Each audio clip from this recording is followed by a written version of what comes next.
here, both these vultures can be found in the same continent, okay?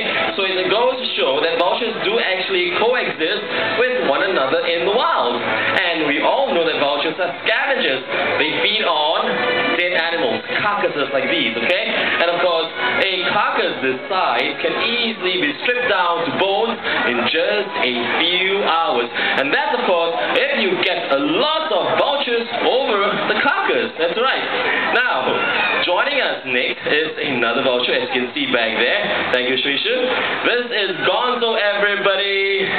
Gonzo here is an American king vulture. And American king vultures are found in Central and South America. Right. Now, you will probably notice that he has a lot of colors on his head and neck, yeah?